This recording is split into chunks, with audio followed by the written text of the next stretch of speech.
Welcome, this is Mr. Sendelli. Today's lesson is 2-13 proofs with transformations. So there's not a really good way to teach how to do this aside from giving you guys examples, so here we go.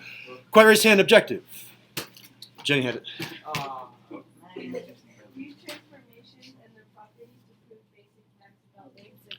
Yeah, and the key word here is you're proving basic facts. You're not doing anything too hard yet.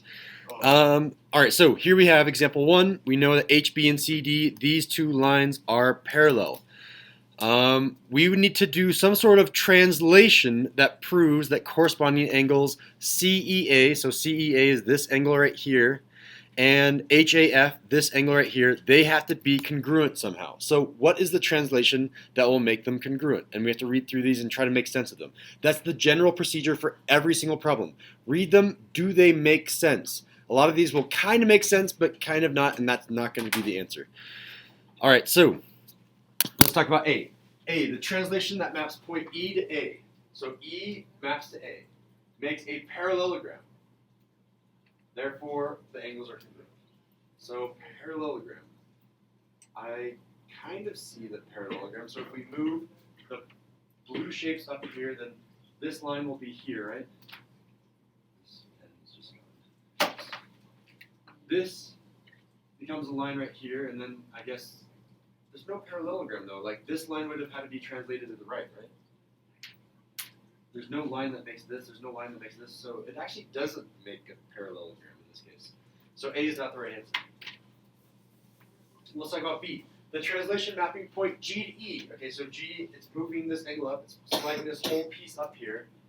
It makes it so that CEA maps onto HAF, so it's saying that this angle maps onto this angle if I move G to E. Is that true or false? Let's use thumbs up or thumbs down. Is that true or false? I move from G to E, does it move this angle from here to here? Take a guess, one way or the other. Take a guess. The answer is no. And the reason for that is because I don't move from G to E, I move from E to A. G to E is almost the right length, but it needs to go a little bit longer than that. So I need to move from E to A, and then it maps this angle to this angle. And therefore, these angles are on top of each other.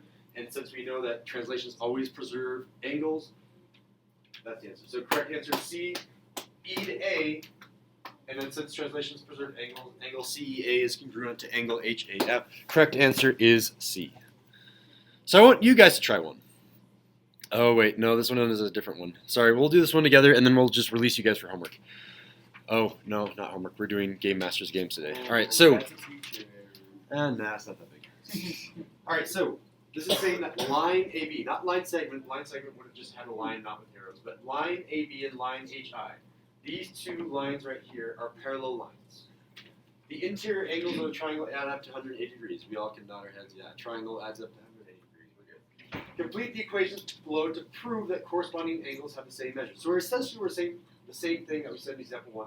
Corresponding angles have the same measure, but how do we prove that? So first, we need to say A is equal to something with B in terms of B. So somewhere out here I'm going to have a formula with B, and I'm probably going to use the fact that there's 180 degrees in a triangle. Quiet raised hand. How am I going to do that? Again, in terms of B, I'm going to have B and 180. I don't know how they're going to be combined. Maybe I'm going to add them. Maybe I'm going to subtract one from the other. How can I say A is equal to B in terms of some numbers? Gunner looks very thoughtful, / sleepy / tired. Andres, yeah.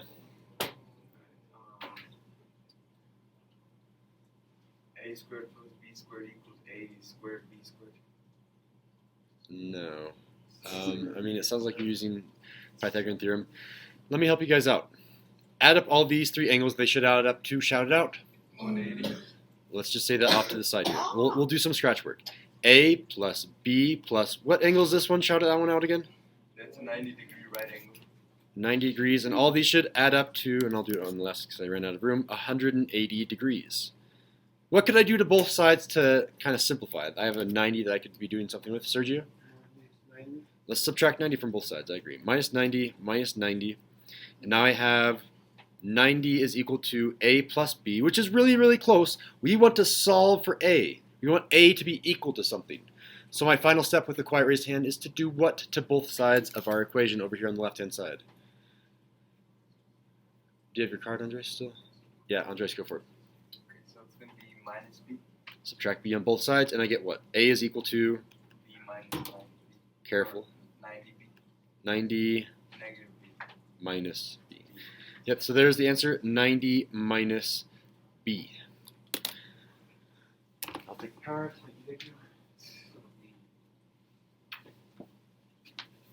All right, now we have to do something very similar for C. So in terms of B, what is C? How are we going to do that?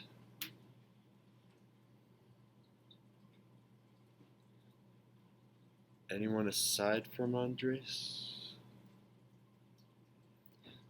Go for it, Andres. C plus b equals 9, or yeah, equals 180. Or no, c plus b plus 90 equals 180. How'd you get that? Because we used the same formula last time, but we just switch up the numbers this time. C for C and B.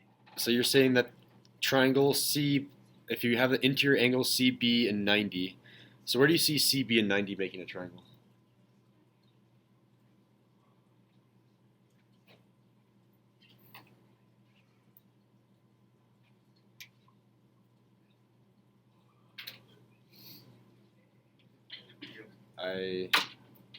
Can you explain a little bit more? So you connect point C to the degree, and in the middle is point A. I mean point B and A. Or I mean angle A.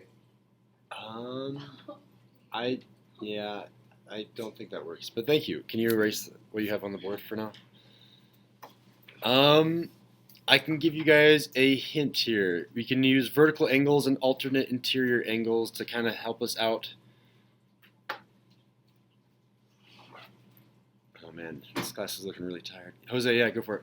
So, see, you do alternate interior, right? Okay. And then do the rest of the vertical. Can you maybe point on the board on which part you're talking about?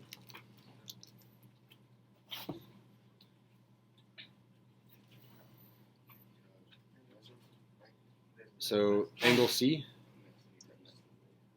is okay. So you're talking about this angle C and this angle right here. Yeah.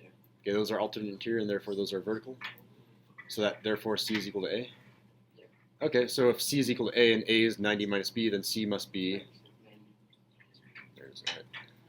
Thank you, Jose.